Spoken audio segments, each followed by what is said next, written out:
আলোচনা চাওয়া হয়েছে গণ অধিকার পরিষদ এবং জাতীয় নাগরিক পার্টি এনসিপি একীভূত হতে যাচ্ছে। সেক্ষেত্রে গণ অধিকার পরিষদের মধ্যে জাতীয় নাগরিক পার্টি আসবে, নাকি জাতীয় নাগরিক পার্টির মধ্যে যাবে গণ অধিকার পরিষদ, নাকি দুটি দল মিলে নতুন কোনো নামে আত্মপ্রকাশ করবে? আজকের ভোটের ট্রেনে আলোচনা করব সেই প্রসঙ্গে। দর্শক দেখছেন এখন টেলিভিশনের নিয়মিত আয়োজন ভোটের ট্রেন, সঙ্গে আছি আমি বেলায়েত হোসেন। আজকের ভোটে ট্রেনে আলোচনার জন্য আমাদের সঙ্গে যুক্ত হয়েছেন জাতীয় নাগরিক পার্টি এনসিপির যুগ্ম আহ্বায়ক ডক্টর তাসনুভা জাবিন, আমাদের সঙ্গে আছেন গণ অধিকার পরিষদের সাধারণ সম্পাদক রাশেদ খান, একই সঙ্গে আমাদের অনলাইনে আমাদের সঙ্গে যুক্ত হবেন নির্বাচন কমিশনের সাবেক অতিরিক্ত সচিব জেসমিন টুরি। আপনাদের তিনজনকেই স্বাগত জানাচ্ছি আমাদের আজকের আলোচনায়। আমরা আলোচনা শুরু করব, তবে আলোচনার শুরুতেই আমরা দেখব জাতীয় নাগরিক পার্টি এবং গণ অধিকার পরিষদ সম্পর্কে কিছু তথ্য। আমরা যদি দেখি, জাতীয় নাগরিক পার্টি প্রতিষ্ঠা হয়েছিল 28 ফেব্রুয়ারি 2025 সালে, গণ অধিকার পরিষদ 26 অক্টোবর 2021 সালে। জাতীয় নাগরিক পার্টির আহ্বায়ক নাহিদ ইসলাম আর গণ অধিকার পরিষদের সভাপতি নুরুল হক নূর। জাতীয় নাগরিক পার্টি এখনও নিবন্ধন পায়নি, আর গণ অধিকার পরিষদ এরই মধ্যে নিবন্ধিত হয়েছে। 2রা সেপ্টেম্বর 2024 সালে নিবন্ধন পেয়েছে। সেক্ষেত্রে গণ অধিকার পরিষদের প্রতীক টাক, জাতীয় নাগরিক পার্টি এখনও কোনো প্রতীক পায়নি, তারা আবেদন করেছে শাপলা প্রতীকের জন্য। জাতীয় নাগরিক পার্টির ভাবাদর্শ বহুত্ববাদ, আর গণ অধিকার পরিষদের ভাবাদর্শ হচ্ছে সাম্য, মানবিক মর্যাদা ও সামাজিক সুবিচার। দুটি দলই মধ্যমপন্থী দল হিসাবে তারা নিজেদেরকে পরিচয় করে দিতে স্বাচ্ছন্দ্য বোধ করে। আর যদি সংগঠন ও কমিটির কথা বলি, গণ অধিকার পরিষদের সব জেলা, উপজেলা এবং ইউনিয়নে কমিটি আছে।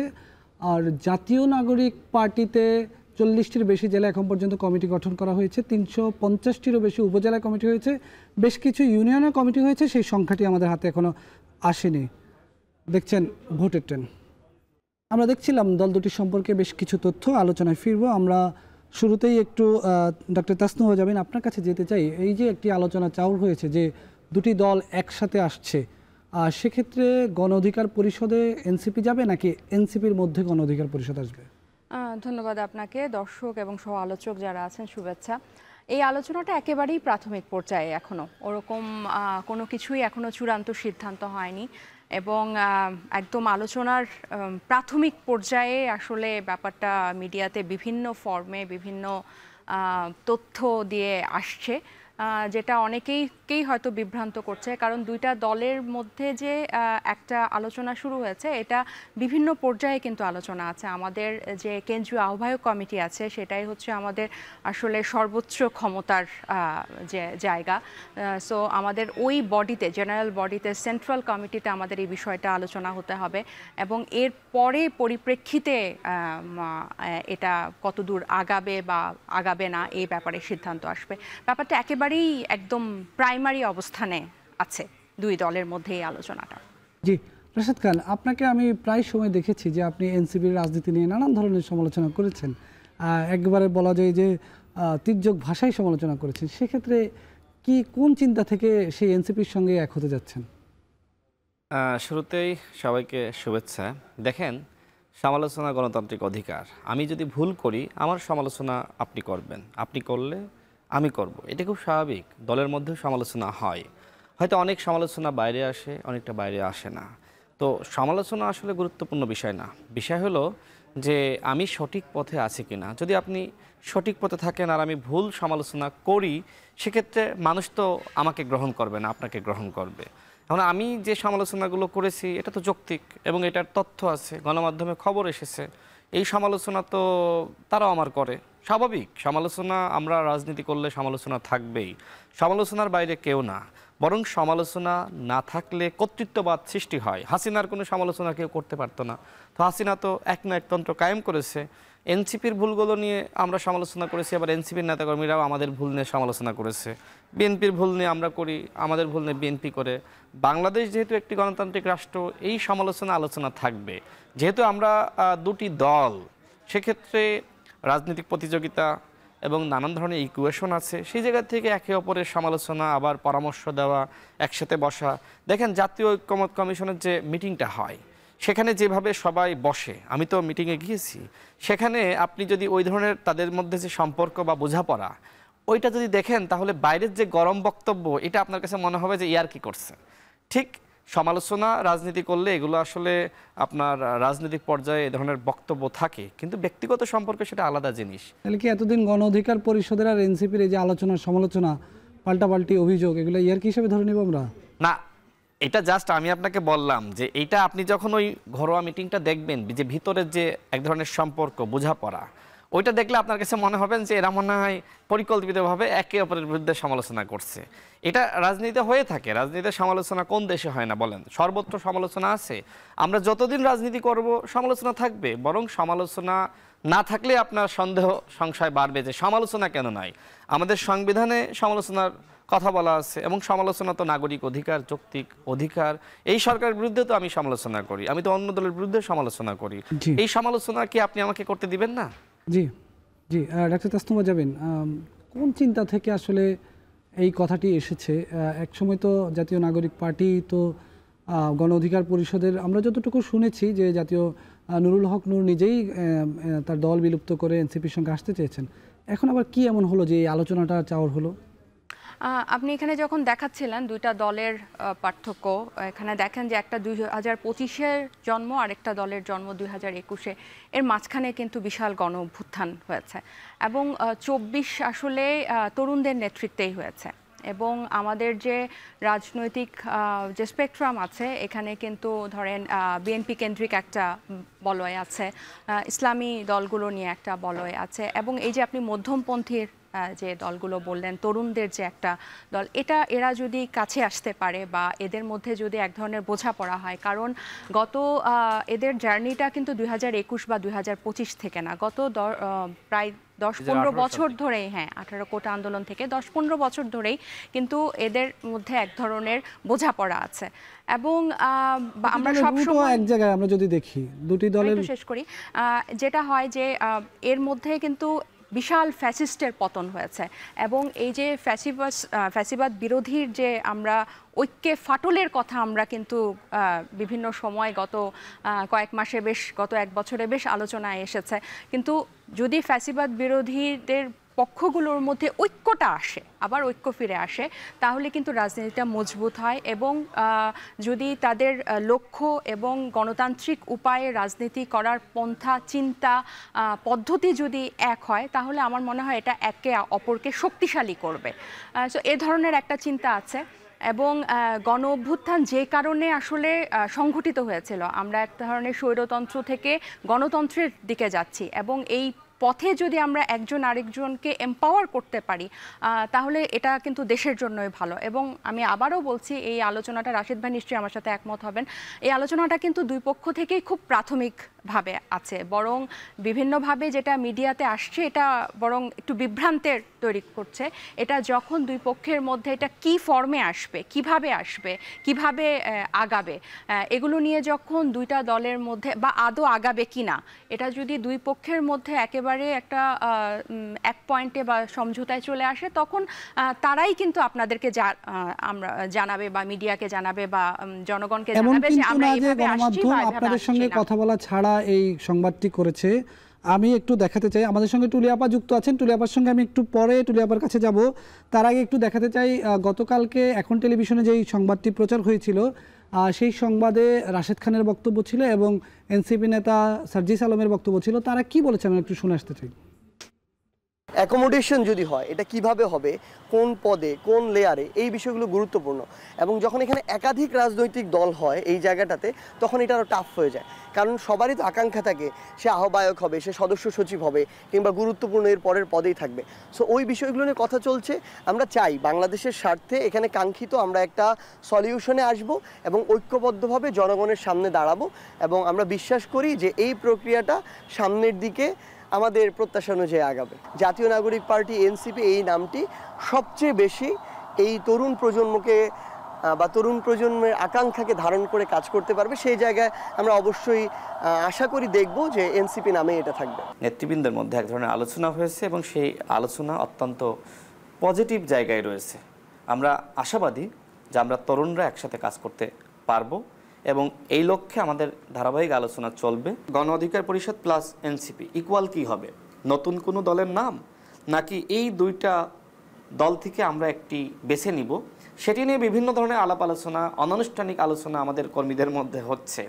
আমরা শীর্ষ নেতৃবৃন্দ আমাদের এই কর্মীদের চাওয়া নিয়ে আলোচনা করেছি, কথা বলছি। জি, আমরা দুজন নেতার বক্তব্য শুনতে পারলাম। এরকমটা আসলে বলছিলাম ওই আমার মনে হয় আমি হ্যাঁ, এটা ক্লিয়ার করে দিতে প্রত্যাশার দুজনেরই কিন্তু প্রত্যাশার কথাটাই এখানে এসেছে। আমাদের বক্তব্যে এবং ওনাদের বক্তব্যে কিন্তু খুব একটা ফারাক নাই। দুজনেই যার যার প্রত্যাশার কথা বলেছে। রাশেদ ভাই এখন আরো বলবে, কিন্তু আলোচনাটা কিন্তু চলমান। আমরা কিন্তু কোনো রাশেদ চূড়ান্ত ভাই, শুনতে চাই আপনি দেখেন, আপনি কিন্তু বলেছেন যে গণ অধিকার পরিষদ নামেই থাকবে নাকি এনসিপি নামে থাকবে নাকি দুটার ইকুয়াল কোনো একটা নামে আসবে, এই আলোচনা কিন্তু আপনার মুখ থেকে এসেছে। জি, দেখেন আমাদের যে শীর্ষ পর্যায়ের বৈঠক হয়েছে, আপু সেখানে ছিলেন না, যে কারণে হয়তো তিনি সব কিছু জানেন না। সেখানে নাহিদ ইসলাম ছিলেন, আমি ছিলাম, নুরুল হক নূর অসুস্থ, তারপরেও তিনি ছিলেন। অর্থাৎ একদম টপ লেভেলের একটি আলোচনা হয়েছে এবং সেই আলোচনা অত্যন্ত ইতিবাচক ছিল। দেখেন আমাদের যে জার্নি, আমরা 2018 সালের কোটা সংস্কার আন্দোলনের নেতৃত্ব দিয়েছি। সে সময় নাহিদ ইসলাম, আক্তার হোসেন বা তাদের সাথে যারা আছে শীর্ষ পর্যায়ে বা যারা এনসিপি গঠন করেছে, তারা প্রত্যেকে আমাদের সাথে ছিল। এমনকি এরপরে যে ডাকসু নির্বাচন, সেই নির্বাচনে নুরুল হক নূর ভিপি ক্যান্ডিডেট, আমি জিএস ক্যান্ডিডেট ছিলাম। সেই প্যানেল থেকে নাহিদ ইসলাম, আক্তার হোসেন নির্বাচনে অংশ নিয়েছেন। নরেন্দ্র মোদীর আগমন বিরোধী আন্দোলন, এরকম অসংখ্য আন্দোলন আমরা একসাথে করেছি। অর্থাৎ আজকে যে এনসিপি নেতৃবৃন্দকে দেখছেন, হ্যাঁ তাদের সাথে অনেকে পরে যুক্ত হয়েছে, কিন্তু যারা এর উদ্যোক্তা, যারা শীর্ষ পর্যায়ের, তারা প্রত্যেকে একসময় আমাদের সাথে রাজনীতি করেছে, ছাত্র অধিকার পরিষদের রাজনীতি করেছে। অর্থাৎ তাদের মধ্যে আমাদের যে বোঝাপড়া বা তাদের সাথে আমাদের যে উঠা বসা, আন্ডারস্ট্যান্ডিং, এটা নতুন না। হয়তো এনসিপিতে নতুন করে যারা যুক্ত হয়েছে, তারা আমাদের এই সম্পর্ক হয়তো অনুধাবন করতে পারে না। আমাদের ভিতরে ব্যক্তিগত পর্যায়ে সম্পর্ক আছে। অন্যথায় নুরুল হক নূর হাসপাতালে জাস্ট আপনার দেশের বাইরে থেকে, চীন থেকে এসে কেন নাহিদ ইসলাম সরাসরি হাসপাতালে গেল, সেই ভালোবাসার জায়গাটা আছে। এবং আসিফ মাহমুদ, সেও তো গিয়েছে। হ্যাঁ, আলোচনা আমরা করি, আমি স্বীকার করলাম যে ব্যক্তিগত নেতা নন, জাস্ট আমি বলছি এনসিপির নেতা না, ঠিক আছে, কিন্তু আমরা তো একই জায়গা থেকে আমাদের উত্থান, তো সেই জায়গা থেকে বলছি দেখেন এই ভালোবাসার জায়গাটা আছে। হ্যাঁ, আমাদের ভিতরে রাজনৈতিক প্রতিযোগিতা, সমালোচনা, ভুল বোঝাবুঝি। চাই যে আপনি যেটি বলছেন যে ডক্টর তাসনুভা জামিন সেই বৈঠকে ছিলেন না, সেই বৈঠকে কি আলোচনা হয়েছে? আমি বলবো, সেই বৈঠকের কথাই বলবো। সেখানে অত্যন্ত ইতিবাচক আলোচনা হয়েছে। সেখানে দলের নাম কি হবে, নাকি এই দুইটা দল থেকে কোনটাকে আমরা সিলেক্ট করব, নেতৃত্বের জায়গায় কারা থাকবে, বিভিন্ন পর্যায়ের আলোচনা হয়েছে। এবং এতটুকু আমাদের মধ্যে আলোচনা করে শেষ হয়েছে যে আমরা উভয় পার্টি এই ব্যাপারে ইতিবাচক থাকি এবং আমরা আমাদের কর্মীদেরকে বোঝাই, আপনারা আপনাদের কর্মীদেরকে বোঝান, এবং সবাই মোটামুটি এই ব্যাপারে সম্মত হয়েছে যে আমরা এই বিষয়টাকে আসলে, যেহেতু গণমাধ্যমে চলে এসেছে, নেগেটিভভাবে উত্থাপন না করে পজিটিভভাবে করি। আর বাংলাদেশের জনগণ কি চায়, আপনি একটু আপনার এই, অর্থাৎ গণমাধ্যমে যে খবরটি এসেছে সেই খবরটিকে আপনি সেই খবরটির সত্যতা স্বীকার করে নিচ্ছেন না? এই গণমাধ্যমে যে খবরটি এসেছে এটা আসলে মিথ্যা না। গণমাধ্যমে যেটি এসেছে, এনসিপির নেতৃবৃন্দের বক্তব্য নিয়েছে, আমাদের বক্তব্য নিয়েছে, এবং আমরা তো পজিটিভ বলেছি। সার্জিস আলম তো এখানে বললেন, তিনি তো পজিটিভ বলেছেন। অন্যান্য যারা বক্তব্য দিয়েছেন, আদিবাড়ি বা যারা এনসিপির নেতৃবৃন্দ, এমনকি আক্তার হোসেন যে বক্তব্য দিয়েছেন, তিনি পজিটিভ বলেছেন। তো এই ক্ষেত্রে আমি এই বিষয়ে আলোচনা করব আপনার সঙ্গে আরো। আমি একটু টুলিয়াপার কাছে যেতে চাই। টুলিয়াপা নির্বাচন কমিশনের অতিরিক্ত সচিব ছিলেন, নির্বাচন সংস্কার কমিশনের সদস্য হিসেবে দায়িত্ব পালন করেছেন। রাজনৈতিক দলের নিবন্ধনের যে বিষয়টি, এটি যাচাই বাছাইয়ের ক্ষেত্রে টুলিয়াপার অনেক ভূমিকা ছিল অতীতে, এবং তার হাত দিয়ে অনেক রাজনৈতিক দলের যাচাই বাছাই হয়েছে। আপনার কাছে একটু আইনটা একটু জানতে চাই আপা। গণ অধিকার পরিষদের নিবন্ধন আছে, এনসিপির নিবন্ধন নেই। এই দুটি দল যদি এক জায়গায় এসে, তাহলে আসলে আইনগত প্রক্রিয়াটা কি হবে? আবার যদি গণ অধিকার পরিষদে চলে যায় কিংবা গণ অধিকার পরিষদ এনসিপিতে চলে আসে, সেটির ব্যাখ্যাটা কি হবে একটু যদি আপনি বলতেন। আচ্ছা, আপনাকে অনেক ধন্যবাদ। আসলে আমাদের আইনে এটা দুইটা দল একীভূত হওয়ার বিষয়টা, একটা নিবন্ধন আছে একটা দলের, আর একটা দলের নিবন্ধন প্রায় হওয়ার পথে। যদি নিবন্ধিত দুইটা রাজনৈতিক দল একীভূত হয়ে একটা রাজনৈতিক দল গঠন করে, সেই ক্ষেত্রে আমাদের আইনে নিবন্ধন আইন, মানে গণপ্রতিনিধিত্ব আদেশ 1972-এর অনুচ্ছেদ 90, যেখানে রাজনৈতিক দলের নিবন্ধনের জন্য যে অনুচ্ছেদগুলো আছে, এখানে কিছু বলা নাই। এছাড়াও রাজনৈতিক দল বিধিমালাতেও এ বিষয়ে কোনো উল্লেখ নাই, মানে একীভূত হওয়ার বিষয়টা কিছু বলা নাই। কিন্তু এটা বলা আছে যে কোনো রাজনৈতিক দল যদি বিলুপ্ত হতে চায় অথবা তাদের নিবন্ধন বাতিল করতে চায়, তাহলে কি করা যাবে। তা আপনাদের আলোচনা থেকে আমি এটা বুঝলাম যে যদি এনসিপি নিবন্ধন পায়নি কিন্তু পেয়ে যাওয়ার পথে একদম শেষ পর্যায়ে আছে, এটা তারা নিবন্ধনটা হয়তো পেয়ে যাবে, তাদের একটা প্রতীক থাকবে এবং জাতীয় নাগরিক পার্টির একটা প্রতীক আছে। তা তাদের বসে গণ অধিকার পরিষদের একটা প্রতীক আছে, ইলেকশন কমিশনের তাদের আবেদন দিতে হবে, তাদের যে গণ অধিকার পরিষদের একটা প্রতীক আছে, তাদের যেটা করতে হবে যে আসলে তাদের এর যে কেন্দ্রীয় কমিটি থাকে এবং তাদের গঠনতন্ত্র অনুযায়ী তাদের সিদ্ধান্ত নিতে হবে যে তারা আসলে এই দুই দল একীভূত হতে চাচ্ছে কিনা। দুই দলকে এই সিদ্ধান্ত নিয়ে ইলেকশন কমিশনকে আবেদন করতে হবে। যদিও কোথাও আইনে নাই, ইলেকশন কমিশন তখন ঠিক করতে পারবে যে এই দল কোন প্রতীক রাখতে চাচ্ছে। এরা তাদের নিজেদের প্রতীকের মধ্যে যে কোনো একটা নিতে চায় না নতুন কোনো প্রতীক নিতে চায়, এবং তাদের যে সভাপতি, সাধারণ সভাপতি, এইসব পদবিতে কারা পদধারী হবে, এই ডিটেলস সব কিছু দিয়ে আমার কাছে মনে হচ্ছে দুইটা নিবন্ধিত দল একীভূত হলেও আবার যেহেতু প্রতীক ডিফারেন্স হবে, সমস্ত পদ নতুন করে নিবন্ধনের দিকে মনে হয় আগাতে হবে।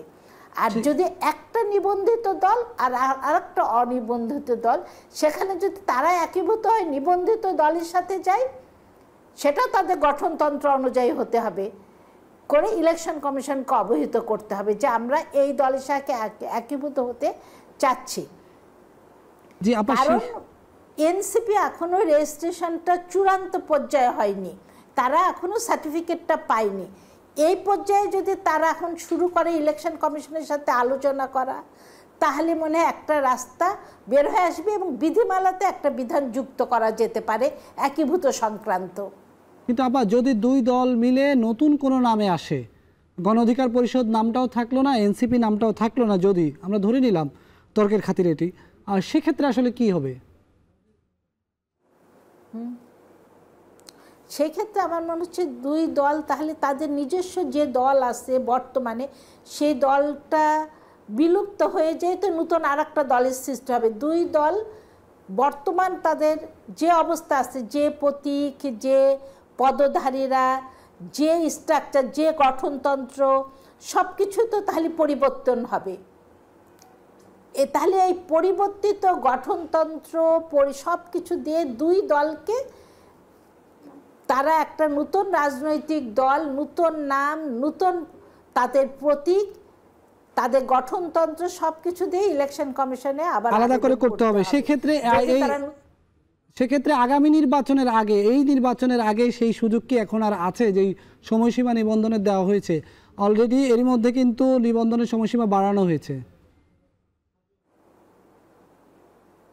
হ্যাঁ, এখন যে সময়সীমার মধ্যে আছে এটা সময়সীমার মধ্যে, কারণ দুই দলেরই কিন্তু অফিস আছে, তাদের মাঠ পর্যায়ে সমস্ত আছে, তাদের গঠনতন্ত্র আছে, সব কিছু আছে। আমার মনে হচ্ছে তারা যে কোনো সিদ্ধান্ত নেওয়ার আগে ইলেকশন কমিশনের সাথে তারা এটা পরামর্শ করতে পারে, কারণ নিবন্ধিত রাজনৈতিক দল যে কোনো বিষয়ে নির্বাচন কমিশনের সাথে আইনগতভাবে পরামর্শ নিতে পারে। দুই দল বসে যে কারণ বর্তমানে আইন বা বিধিমালা চেঞ্জ করে নতুন করে করা আমার মনে হচ্ছে না এত স্বল্প সময়ে এটা সম্ভব। সেই জন্যে যেটা করতে হবে, যেটা হলো তাদের ইলেকশন কমিশনের সাথে পরামর্শ করে যেটা সহজতর পথ হবে, সেই পথে তাদের হলো আসলে আবেদন করতে হবে, নতুন করে তাদের আবেদন করে জিনিসটা ফয়সালা করলে আমার মনে হয় ভালো হবে। জি আপা, আপনাকে অনেক ধন্যবাদ আমাদের সঙ্গে যুক্ত থাকার জন্য। রাশেদ খান এবং ডক্টর তাসনিমা জামিন আপনাদের কাছে আসবো, তবে তার আগে নিচ্ছে একটি বিরতি। বিরতির পর আপনাদের কাছে যে প্রশ্নটি থাকবে সেটি হচ্ছে যে তাহলে নামটি আসলে কি থাকছে, গণ অধিকার পরিষদ থাকছে নাকি এনসিপি থাকছে, কোন নামে থাকছে নাকি নতুন করে নাম আসতেছে, এই বিষয়ে আমরা বিরতির পর জানবো। দর্শক এই পর্যায়ে নিচ্ছে একটি বিরতি।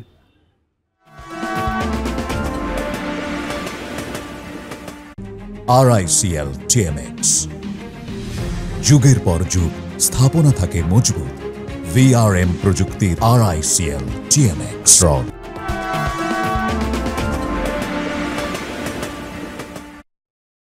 স্বাগত আরেকবার, দেখছেন ভোটের ট্রেন। দর্শক, আমরা আলোচনা করছিলাম এনসিপি এবং জাতীয় নাগরিক পার্টি এবং গণ অধিকার পরিষদের একীভূত হওয়া নিয়ে। সাধারণ মানুষ তাদের এই একীভূত হওয়া নিয়ে কী ভাবছে সেটি আমরা একটু দেখে নিতে চাই। প্রান্তিক মানুষের কথা আমরা শুনবো। কক্সবাজার থেকে জানাচ্ছেন আমাদের সহকর্মী। কক্সবাজার থেকে ভোটের ট্রেনে যুক্ত হচ্ছে আমি মনতোষ বেদজ্ঞ। ডাকসু এবং জাকসুর পর নড়েচড়ে বসেছে জাতীয় নাগরিক পার্টি। মাঠের শক্তি বাড়াতে গণ অধিকার পরিষদ ও এনসিপি এক হওয়ার আলাপ উঠেছে। আগামী নির্বাচনকে সামনে রেখে এ বিষয়ে কী ভাবছেন সাধারণ ভোটাররা, চলুন জেনে আসি। এরা এনসিপি গঠন করলো, এনসিপি গঠন করার পর আপনারা তো নিজেরাই জানেন, জনগণে দেখেছে ওদের মধ্যে ঐক্য নাই। আপনার ঐক্য আমি দেখি নাই। হ্যাঁ, তারপর আপনার গণ অধিকার যে নূর একবার জামাতে ইসলামের সাথে ঐক্য করে আবার এখন এসে বলতেছে আমি এনসিপির সাথে ঐক্য করব।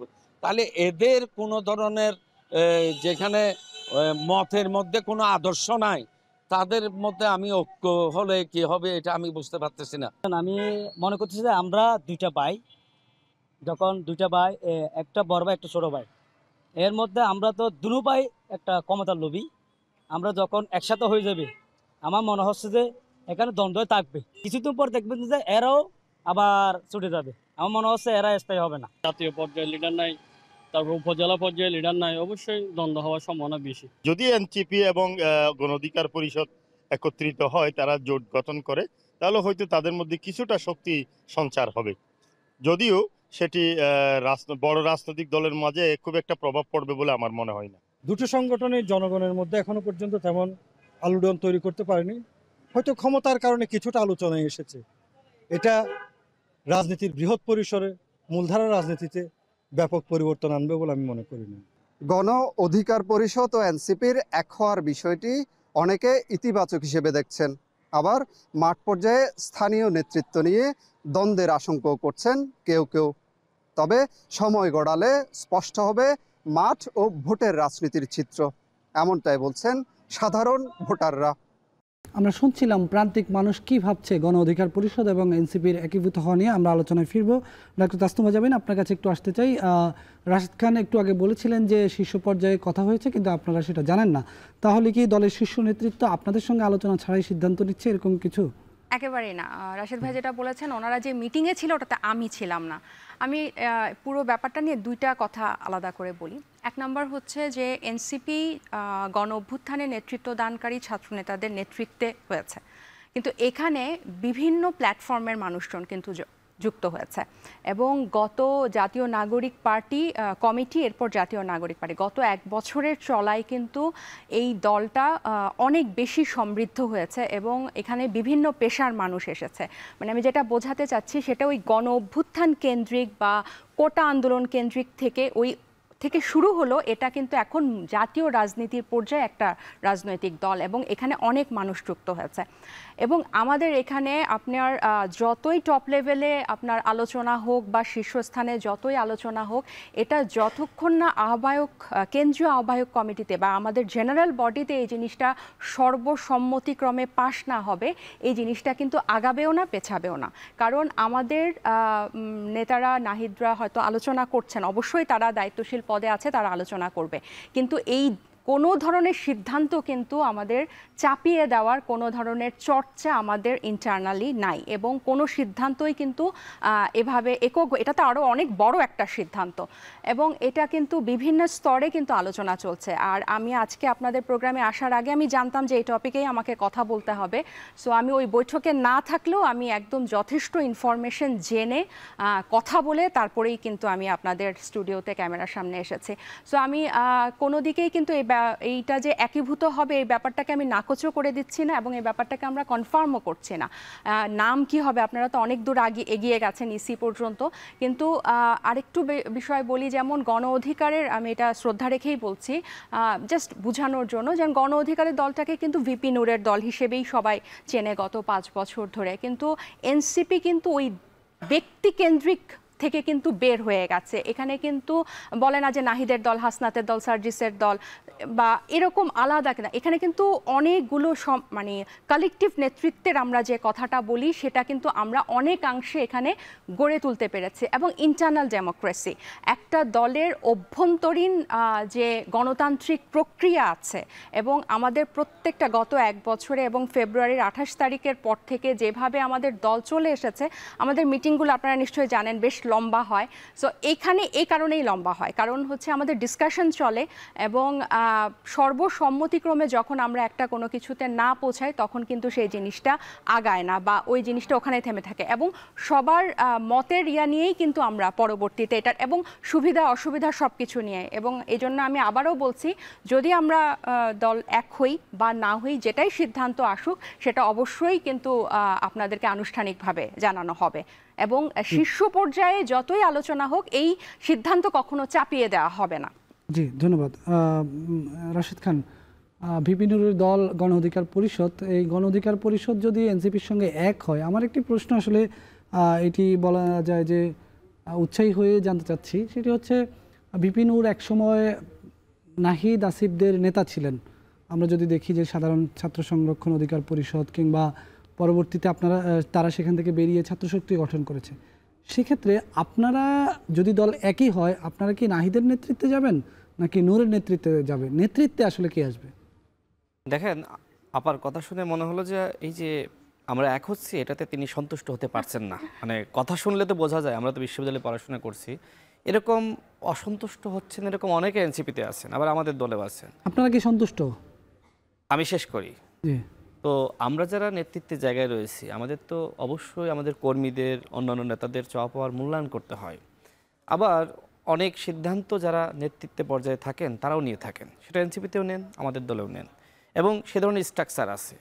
তাদের দলের ইসি বলা হয় সম্ভবত, নির্বাহী এক্সিকিউটিভ কমিটি, হ্যাঁ যাই হোক, সেই কমিটি তারা সিদ্ধান্ত নিয়েই আমাদের সাথে বসছেন। এখন আহ্বায়ক কমিটি অনেক বড়, সেখানে হয়তো তারা যাননি। তিনি বলছেন যে ওই কমিটি সব থেকে শক্তিশালী। আমার মনে হয় যে শক্তিশালী কমিটিতে আলোচনা কেন করলো না, দ্বিতীয় ধাপের যে কমিটি রয়েছে সেখানে আলোচনা করে পরবর্তীতে পাশ করে আমাদের সাথে তারা বসছেন। এটা এমন না যে তাদের নেতৃবৃন্দ জানে না, যারা একদম মাঠ পর্যায়ে কাজ করে, যারা গুরুত্বপূর্ণ, তাদের সবাইকেই তারা জানিয়েছে। ঠিক একইভাবে আমাদের কেন্দ্রীয় কমিটির মিটিংয়ে আমরা বিষয়টি নিয়ে আলোচনা করেছি। এমন না যে গণ অধিকার পরিষদ এনসিপিতে যোগদান করার জন্য মুখিয়ে আছে, যেটা আসলে অনেকে বলার চেষ্টা করছে। মানে আমাদের আবার আপা যেটি বললেন যে ভিপি নুরের দল, নাহিদ ইসলাম না আসলে তো আপনারা দলই গ্রহণ করতে পারছিলেন না, তাই না? উপদেষ্টা পদ থেকে তাকে পদত্যাগ করার নেই আপনারা, যে তুমি ছাড়া আমরা পারতেছি না। তিনি সমালোচনা করলেন, যে কারণে আমাকে জবাব দিতে হলো। অন্যথায় আমি তো এখানে নেগেটিভ কথা বলার জন্য আসি নাই। দেখেন, আমার পুরো কথা কিন্তু পজিটিভ। মানে সেখানে আলোচনা হয়েছে যে আমরা পজিটিভ মুডে আমরা অগ্রসর হব। এখনো পর্যন্ত আমি বলছি যে আমরা এক হই, বিশেষ করে নাহিদদের উত্থান, আমাদের উত্থান তো একই জায়গা থেকে। আমরা একসাথে কাজ করি, আমরা নতুন বাংলাদেশ গঠনে একে অপরকে সহযোগিতা করি, এটা অনেকে চায় না। আমি দেখেছি বাংলাদেশের অনেক বড় সেলিব্রিটি তারা এইটাকে এক ধরনের বিভ্রান্তি ছড়াচ্ছে। এই যে তরুণরা কাছাকাছি আসছে, ঐক্যবদ্ধ হচ্ছে, এইটা তারা চাচ্ছেন না। এর কারণটা কি? এর কারণটা হলো যে আমরা যদি ঐক্যবদ্ধ হই, একসাথে কাজ করি, তাহলে অনেকের ভাত মরে যাবে, যে কারণে তারা মনে করছে যে এরা ঐক্যবদ্ধ না হোক, এদের ভিতরে বিভেদটা জিয়ে রাখি। আরেকটা ব্যাপার হলো যে এনসিপিতেও আছে, গণ অধিকার পরিষদেও আছে, আমি স্বীকার করি, তারা মনে করছে এরা যদি এক হয়ে যায় তাহলে তো আমরা পিছনে পড়ে যাব, আমাদের পদ পদবি তো সামনের দিকে থাকবে না। এই যে ব্যক্তিগত চাওয়া পাওয়া, আকাঙ্ক্ষা, ব্যক্তিগত যে লোভ লালসা, এইটার কারণে কিন্তু অনেকে চাচ্ছে না এনসিপি এবং গণ অধিকার পরিষদ একটা জায়গায় আসুক। আমি এনসিপির অসংখ্য নেতৃবৃন্দ তো আমার মানে সহযোদ্ধা ছিল, গণ অধিকার পরিষদের নেতৃবৃন্দ, আমি সবার সাথে কথা বলেছি। আমি দেখেছি আমরা যতটা না চাই যে আমরা এক হই, তার থেকে এনসিপির কর্মীবৃন্দ এবং গণ অধিকার পরিষদের যারা কর্মীরা রয়েছে সবাই কিন্তু অনেকটা খুব উদ্গ্রীব। গতকাল দেখেন হান্নান মাসুদ একটি ফেসবুকে পোস্ট করেছে এবং মশিউর রহমান তাদের নেতা দুজন ফেসবুকে পোস্ট করেছে। আমি দেখলাম এনসিপির নেতারা অনেকে তাদেরকে বলে পোস্ট ডিলিট করিয়েছে এবং বলছে এইভাবে নেগেটিভভাবে লেখা ঠিক না। হান্নান মাসুদ কি তার পোস্ট ডিলিট করেছে? আমি সেটা জানি না, বাট আরেকজন ডিলিট করেছে, সে আমাকে জানিয়েছে। মানে ডিলিট করার ব্যাপারে অনেকে জানিয়েছে। এই ধরনের আমরা একটি আলোচনা করেছি, শীর্ষ পর্যায়ের বৈঠক হয়েছে, এখনো পর্যন্ত আমরা ইতিবাচকভাবে অগ্রসর হচ্ছি। এখন যদি এই ধরনের আমি বড় তুমি ছোট এগুলো যদি ফেসবুকে আমরা লিখতে থাকি তাহলে তো এটা তো নষ্ট হয়ে যাবে, তাই না?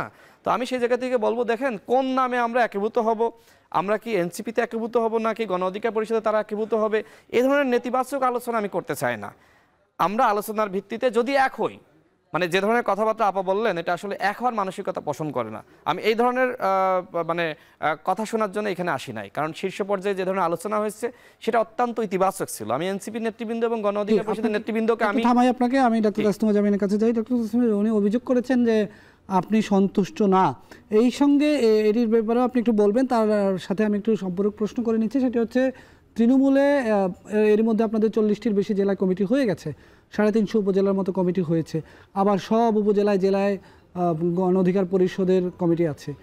আমি আজকে এনসিপির একজন তৃণমূলের কর্মীর ফেসবুক স্ট্যাটাস পড়েছি, সে বলেছে, স্বীকার করে নিচ্ছে যে সাংগঠনিক কাঠামোর দিক থেকে গণ অধিকার পরিষদ এনসিপির তুলনায় কিছুটা শক্তিশালী।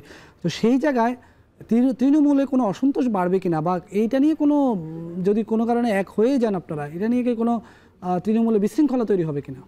আর প্রথম কথা হচ্ছে, আমার সন্তুষ্টি, ব্যক্তি সন্তুষ্টির উপর আসলে এত বড় সিদ্ধান্ত ডিপেন্ড করবে না, এটা হচ্ছে দলীয় সন্তুষ্টির উপর। আর আমি একদম যখন আপনার প্রোগ্রাম শুরু করি তখন কিন্তু আমি বলেছি যে আমরা যখন তরুণ একটা ব্লক এক হব এবং একজন আরেকজনকে যদি এই গণতান্ত্রিক উত্তরণের পথে এম্পাওয়ার করতে পারি, সেটা সবচেয়ে খুবই পজিটিভ হবে। আমি এটাও বলেছি আমরা এই সম্ভাবনাকে কিন্তু নাকচ করে দিচ্ছি না, আবার এটা এখনও কনফার্মও হয় নাই। সো আর আমি যদি ধরেন গণ অধিকারের সাথে একীভূত হওয়ার জন্য খুবই আগ্রহী, খুবই উৎসাহী, কিন্তু এটা আমার দলীয় সিদ্ধান্ত না, তাহলে তো সেখানে আমার সিদ্ধান্তটা আসলে ইনভ্যালিড হয়ে যাবে। ঠিক একইভাবে আমি যদি অসন্তুষ্ট হই, কিন্তু আমার দল যদি এই সিদ্ধান্তকে সঠিক মনে করে, তাহলে কিন্তু আমাকে সেই সিদ্ধান্তকে সর্বসম্মতিক্রমে আমাকে এটা মেনে নিতে হবে। সো অবভিয়াসলি এ ধরনের সিদ্ধান্ত বা সামনের রাজনৈতিক সিদ্ধান্তগুলো কোনো একক ব্যক্তির উপর কিন্তু ডিপেন্ড করে না। আরেকটা হচ্ছে তৃণমূলের যে কথাটা বললেন, গণ অধিকার যখন প্রতিষ্ঠিত হয় তখন কিন্তু সেই আওয়ামী লীগের সময়, এবং সেই আওয়ামী লীগের সময় তারা যে স্ট্রংভাবে বিভিন্ন জেলা উপজেলাতে যে তারা তাদের সংগঠনটা দাঁড় করিয়েছে, এটা নিঃসন্দেহে প্রশংসনীয়। এখন যখন দুটা দলে এক হবে, যদি হয়, সেক্ষেত্রে কিছু পজিটিভও থাকবে, কিছু নেগেটিভও থাকবে। এবং এই যে আমাদের আলোচনাগুলো চলছে, এবং আমাদের কেন্দ্রীয় কমিটিতেও যখন আলোচনা চলবে এবং সংগঠকদের সাথেও যখন এই আলোচনাটা হবে, বা সবাইকে আস্থায় নিয়ে যখন এটার একটা পজিটিভ বা নেগেটিভ যে রেজাল্টে আসবে, তখন কিন্তু এই জিনিসগুলো হবে। কিন্তু আমরা যদি সিদ্ধান্তে পৌঁছাই যে না, এটা দলের জন্য ভালো এবং আগামীর রাজনীতির জন্য, আগামীর বাংলাদেশপন্থী মধ্যমপন্থী রাজনীতির জন্য ভালো, তখন কিন্তু আমাদের এই যে অসুবিধাটা হবে সেটা মিনিমাইজ করার মন মানসিকতা নিয়েই কাজ করতে হবে, এবং সেটা যাতে কমে আসে সে চেষ্টা করতে হবে। আর যদি আমরা সিদ্ধান্ত নেই যে না, আমরা এটা আমাদের ভবিষ্যৎ রাজনীতির জন্য ভালো হবে না, বা আমাদের অসুবিধাটা বেশি হবে, সেটাও কিন্তু আমরা যারা এই ব্যাপারে আগ্রহী তাদেরকে আস্থায় নিয়ে করব। আরেকটা জিনিস হচ্ছে যে রাশিদ ভাইয়ের একটা কথা শুনি, যদিও আমার উপর অসন্তুষ্ট, কিন্তু ওনার একটা কথার সাথে আমি একমত, যে এই যে তরুণদের যে একটা ব্লক এক হচ্ছে, এটা কিন্তু অনেকেই আবার চায় না। এই কথাটা কিন্তু সত্যি, কিন্তু কারণ তরুণদের এই নেতৃত্বেই কিন্তু আপনি দেখেন এই ফ্যাসিস্টের পতনটা হয়েছে। এখন তারা যদি একসাথে হয়ে যায়, তাদের শক্তিটা কিন্তু আরও বেড়ে যাবে, এবং বাংলাদেশের যে দীর্ঘদিন ধরে দ্বিদলীয় একটা রাজনৈতিক সংস্কৃতি চলছিল, সেইটার মধ্যে কিন্তু একটা থার্ড একটা সেন্টার কিন্তু তরুণদের রাজনৈতিক দল বা রাজনৈতিক পক্ষটা তৈরি হচ্ছে। সো এটা স্বাভাবিকভাবেই পুরনো এস্টাবলিশমেন্টের জন্য কমফোর্টেবল হবে না। সো এটাও আমাদের মাথায় রাখতে হবে যে আমরা যদি শক্তিশালী হয়ে আবির্ভূত হতে পারি রাজনীতির ময়দানে, আমরা একটা পজিটিভ রাজনীতি করতে পারবো। জি, ধন্যবাদ। আমি একেবারে সংক্ষেপে, আমরা সময়ের শেষ পর্যায়ে চলেছি, শেষ প্রশ্নটি রাশেদ খানের কাছে করতে চাই। নাম নিয়ে, নেতৃত্ব নিয়ে কোনো দ্বন্দ্ব তৈরি হবে কিনা যদি আপনারা এক হতে চান? দেখেন, আমরা যে ধরনের আলোচনা করছি, এ ধরনের আলোচনা করলে দ্বন্দ্ব তৈরি হবে। আর আলোচনা না করে আমরা যদি সবাই পজিটিভ মোডে থাকি, তাহলে দ্বন্দ্ব তৈরি হবে না। এখন এনসিপি বলেন, গণ অধিকার পরিষদ বলেন, আমাদের যে কর্মসূচি আমি দেখেছি একই রকম। মানে তারা যখন তাদের যে কর্মসূচি পাঠ করে, আমি তো মনে করছিলাম, মানে তারা যখন দল গঠন করে, যে এটা মনে হয় আর একটা গণ অধিকার পরিষদ। তার মানে কি? তার মানে এনসিপির উত্থান, পথচলা, লক্ষ্য, উদ্দেশ্য, আদর্শ, অধিকাংশ জিনিসের সাথে কিন্তু মিল আছে আমাদের, বা তাদের সাথে আমাদের মিল আছে, আমাদের সাথে তাদের মিল আছে। তো এই জায়গায় অনেকে চাপও আছে, এবং এনসিপির শীর্ষ পর্যায়ে যারা রয়েছে, যারা রাজনীতিটা বোঝে, যারা আসলে মনে করে যে আমাদের বড় শক্তি হওয়া দরকার, তারা কিন্তু চায় আমরা এক হই। আর যারা ব্যক্তিগত স্বার্থে চিন্তা করে, তারা মনে করে না, এক হলে তো আমাদের ক্ষতি। এখন আপনাকে সিদ্ধান্ত নিতে হবে, আপনি কি বড় পার্টির ছোট নেতা হবেন, নাকি ছোট পার্টির বড় নেতা হবেন, এটা আপনাকে সিদ্ধান্ত নিতে হবে। দেখেন, নাহিদ ইসলামের কথা যেটি বললেন, নাহিদ ইসলাম তিনি শেষ করছি, নাহিদ ইসলাম কিন্তু তিনি জেলের বাইরে থেকে এক দফার ঘোষণা দিয়েছেন। আর নুরুল হক নূর কিন্তু যখন 10 দিন রিমান্ডের পরে তিনি কিন্তু ঘোষণা দিয়েছেন যে এই সরকারের 90% পতন হয়ে গেছে, 10% ধাক্কা দেন। আজকে নুরুল হক নূরকে তো আপনি খাটো করতে পারেন না, ছোট করতে পারেন না। নাহিদ ইসলামকে আমি অনেক বড় হিসেবে দেখি, ঠিক একইভাবে নুরুল হক নূরকে আমি অনেক বড় হিসেবে দেখি। মানুষের কাছে যান, যেটি একজন কর্মী আপনাকে বলছে গণ অধিকার পরিষদের সাংগঠনিক সক্ষমতা কেমন। আমরা যে সময় আওয়ামী লীগ ক্ষমতায়, যে সময় আমাদের উপর নিপীড়ন করা হয়েছে, নির্যাতন করা হয়েছে, সেই সময় কিন্তু আমরা দলটা সারা দেশে বিস্তার করেছি। এটা কিন্তু সহজ কোনো কাজ ছিল না। অনেক অনেক অনেক ধন্যবাদ জানাচ্ছি আপনাদের দুজনকে আমাদের সঙ্গে আলোচনায় যোগ দেওয়ার জন্য। দর্শক, আমরা আলোচনা করছিলাম ডাক্তার তাসনুভা জাবিন এবং রাশেদ খানের সঙ্গে। তারা বলছিলেন গণ অধিকার পরিষদ এবং জাতীয় নাগরিক পার্টির একীভূত হওয়ার সম্ভাবনা কিংবা সম্ভাবনা না নিয়ে তারা কথা বলছিলেন। এখন ভোটে টেনে এই পর্যায়ে নিচ্ছে আরেকটি বিরতির পর ফিরে এসে যুক্ত হব তৃণমূলের আলোচনায়।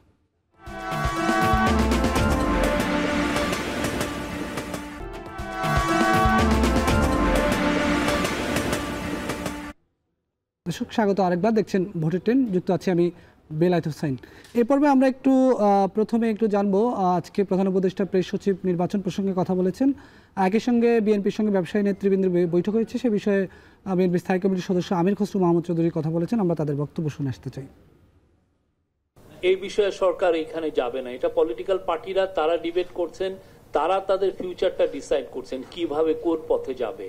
এই পুরো বিষয়ে গভর্নমেন্ট কোনো নাই, এটা জনগণই ডিসাইড করবেন এবং পলিটিক্যাল পার্টিগুলোই তারা ডিসাইড করবেন কি হবে, আপার হাউস না কোন হাউস।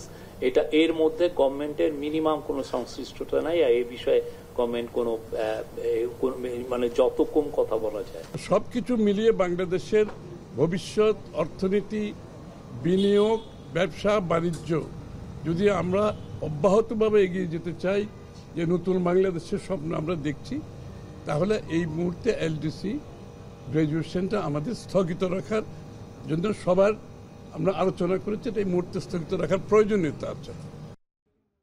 আমরা এই পর্বে আলোচনা করছিলাম গণ অধিকার পরিষদ ও জাতীয় নাগরিক পার্টির একীভূত হওয়ার সম্ভাবনা নিয়ে। এবার যে আমরা তৃণমূলের আলোচনা একটু ফিরতে চাই। বরিশাল থেকে আমাদের সহকর্মী ফেরদাউস সোহাগ আমাদের সঙ্গে যোগ দেবেন। সোহাগ, আপনার কাছে একটু জানতে চাই, আপনার সঙ্গে নিশ্চয়ই গণ অধিকার পরিষদের এবং জাতীয় নাগরিক পার্টির দুইজন নেতা উপস্থিত আছেন, তৃণমূলের দুজন নেতা আছেন। আমরা আজকের পর্বের শুরু থেকে আমরা এই দুটি দলের দুজন কেন্দ্রীয় নেতার সঙ্গে আমরা আলোচনা করেছি। তারা নানান কথা বলেছেন, পক্ষে বিপক্ষে বলেছেন দুই দলের একীভূত হওয়া নিয়ে। আমরা একটু তৃণমূলের ভাবনাটা শুনতে চাই, কারণ এই দুটি দল যদি এক হয় তাহলে তৃণমূলে আসলে শৃঙ্খলা থাকবে নাকি থাকবে না, নানা ধরনের সম্ভাবনার কথা কিন্তু শোনা যাচ্ছে। একটু আপনার মাধ্যমে তাদের কথাগুলো শুনতে চাই।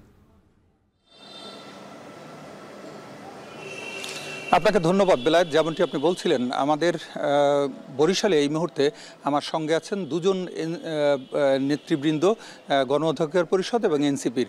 আমার বাম দিকে রয়েছেন গণ অধিকার পরিষদের শফিকুল ইসলাম সাগর, তিনি সিনিয়র সহসভাপতি গণ অধিকার পরিষদ বরিশাল মহানগর, এবং আমার ডান দিকে রয়েছেন আবু সাইদ মুসা, প্রধান সমন্বয়কারী এনসিপি বরিশাল জেলা। তো আমরা প্রথমেই শফিকুল ইসলাম সাগর গণ অধিকার পরিষদ, তার কাছ থেকে শুনবো। সাগর, আপনি যদি আমাদেরকে বলেন যে আমরা তো জানি যে এনসিপি এবং গণ অধিকার পরিষদ একীভূত হওয়ার বিষয়টি নিয়ে আলোচিত হচ্ছে, তো তৃণমূল পর্যায়ে এই বিষয় নিয়ে আপনাদের ভাবনাটা কি? এটি যদি হয় তাহলে সুবিধা অসুবিধা কোনো জটিলতা তৈরি হবে কিনা একটু আপনার কাছ থেকে শুনতে চাই। জি, ধন্যবাদ এখন টেলিভিশনকে এরকম একটা সময় উপযোগী আয়োজনের জন্য।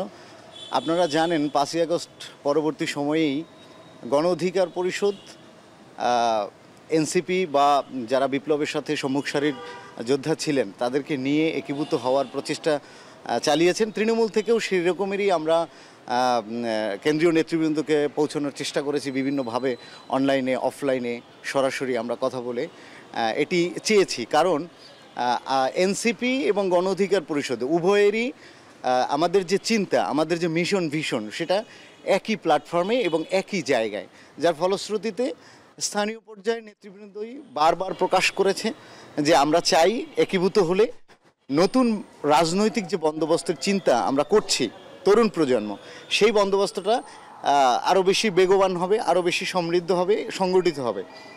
এবং তৃণমূলের জটিলতা যদি আপনি বলেন, তাহলে যখন কেন্দ্র একটি মহৎ উদ্দেশ্য নিয়ে এগিয়ে যাবে, আমরা যারা রাজনীতি করি, যখন আমাকে একটা বিষয় যে আমরা আগাতে চাই, তখন আমার মনে হয় না তৃণমূলে জটিলতা থাকবে। আরেকটি গুরুত্বপূর্ণ বিষয় যেটি হচ্ছে রাজনীতিতে যেটা সবচেয়ে বেশি ইম্পর্টেন্ট, সেটা হচ্ছে পদ পদবি নিয়ে একটি চিন্তাভাবনা থাকে। তো পদ পদবির ব্যাপারে আমার অবস্থান থেকে, আমি গণ অধিকার পরিষদে এখন আছি, এর আগে যুবর দায়িত্ব পালন করেছি, সেই 18 সাল থেকেই আমি গণ অধিকার পরিষদের সাথে। আমরা এবার শুনবো, আমাদের সঙ্গে আছেন এনসিপির আবু সাইদ মুসা, প্রধান সমন্বয়কারী। আপনি যদি আমাদেরকে জানান, একই প্রশ্ন আপনার কাছে, যে দুটি একীভূত হলে এই বিষয় নিয়ে আপনাদের তৃণমূলে আপনারা কি ভাবছেন, সুবিধা অসুবিধা যদি একটু শেয়ার করেন। আচ্ছা, ধন্যবাদ জানাচ্ছি আজকের এই অনুষ্ঠানের মাধ্যমে দেশবাসী সকলকে। আমরা বিশেষ করে জাতীয় নাগরিক পার্টি এনসিপি, গণ অধিকার পরিষদ সহ সমমনা আরও যে রাজনৈতিক দলগুলো রয়েছে তাদের সাথে যে একীভূত হওয়ার যে চিন্তা, এটিকে স্বাগত জানাই এবং এটি তরুণ প্রজন্মকে একটা আশার আলো দেখাবে। আপনি জানেন যে 2018 সালে যে কোটা সংস্কার আন্দোলন, সেই আন্দোলনের মাধ্যমেই এই ভিপি নুরুল হক নুরেরা উঠে আসছে। তো সেখান থেকে আজকে যারা এনসিপি নেতৃবৃন্দ আছেন, বিশেষ করে নাহিদ ইসলাম এবং আক্তার হোসেন যারা আছে সদস্য সচিব সহ, অনেকেই তখন একসাথে ছিলেন এবং 2019 সালে যে ডাকসু নির্বাচন হয়েছিল সেই নির্বাচনে ভিপি নুরুল হক নূর ভিপি হয়েছিলেন এবং আমাদের সদস্য সচিব আক্তার হোসেন তিনি সমস্যাপর সম্পাদক নির্বাচিত হয়েছিলেন। অতএব আমাদের দীর্ঘদিন থেকেই একটা বোঝাপড়া আন্ডারস্ট্যান্ডিং আছে। যদি এরকম হয় যে বৃহত্তর স্বার্থে, জাতীয় স্বার্থে আমাদের দুইটা দল যদি একীভূত হয়, আমি মনে করি আমার জায়গা থেকে যে এটিকে পজিটিভলি দেখছি এবং তৃণমূল পর্যায়ে এটাকে পজিটিভ দেখছে এবং বাংলাদেশে বিদ্যমান যে ফ্যাসিবাদ ব্যবস্থা আছে এই ব্যবস্থাকে বিলোপ করে নতুন যে রাজনৈতিক বন্দোবস্তের কথা আমরা বলেছি সেই বন্দোবস্তকে শক্তিশালী টেকসই করার জন্য এবং স্বাধীনতা, মুক্তিযুদ্ধের চেতনা, সাম্য, মানবিক মর্যাদা এবং এবার আপনার কাছ থেকে আমরা ছোট করে শুনতে চাবো, খুবই সংক্ষেপে। সেটি হচ্ছে যে আপনাদের কিন্তু জেলা এবং উপজেলায় আপনাদের কমিটি রয়েছে। তো এই কমিটিতে নতুন করে যে একীভূত হওয়ার ফলে সবাই পদবি পেতে চায়, তো সেই ক্ষেত্রে আপনারা কোনো জটিলতায় পড়বেন কি না, আপনার ভাবনা কি? না, জটিলতায় খুব বেশি পড়তে হবে বলে আমি আশা করছি না, কারণ যেহেতু আমাদের মত এবং পথ মিলে গেছে, তা আমরা সমন্বয় করেই কাজ করব এবং নতুন বাংলাদেশ বিনির্মাণ করব। এটাই হচ্ছে আমাদের প্রথম এবং প্রধান লক্ষ্য।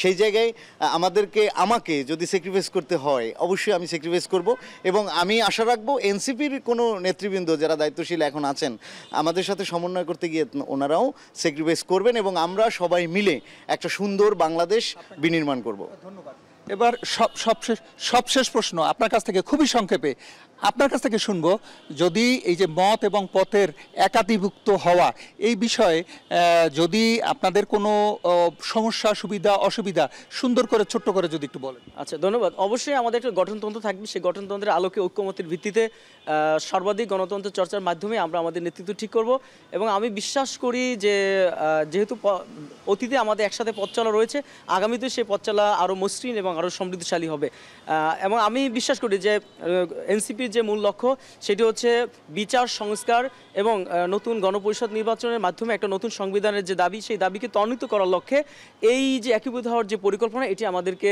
অনেক বেশি শক্তিশালী করবে এবং আগামী বাংলাদেশ বিনির্মাণে এটি একটা মাইলফলক হিসেবে। অসংখ্য ধন্যবাদ হবে। বেলায়েত, আমরা শুনছিলাম আসলে দুজন এনসিপি এবং গণ অধিকার পরিষদের নেতৃবৃন্দ আমাদের সাথে ছিলেন। তারা কিন্তু দুজনেই তৃণমূল থেকে আশাবাদ ব্যক্ত করেছেন এবং তারা এগিয়ে যাবেন, একত্রে কাজ করবেন, এমনটি তারা জানিয়েছেন। এতটুকু ছিল বরিশাল থেকে আমার হাতে এনসিপি এবং গণ অধিকার পরিষদের যে একীভূত হওয়ার যে আলোচনা চলছে সেই নিয়ে এখানকার তৃণমূল পর্যায়ের কথাবার্তার সবশেষ অবস্থা। ধন্যবাদ ফেরদৌস সোহাগ। আমরা জানছিলাম আপনার মাধ্যমে তৃণমূলের দুজন নেতার বক্তব্য। দর্শক, আমরা আলোচনা করছিলাম আজকের পর্বে এনসিপি এবং গণ অধিকার পরিষদের একীভূত হওয়া নিয়ে। তো এই ছিল আজকের বুলেটিনের আয়োজন। সাথে থাকার জন্য ধন্যবাদ।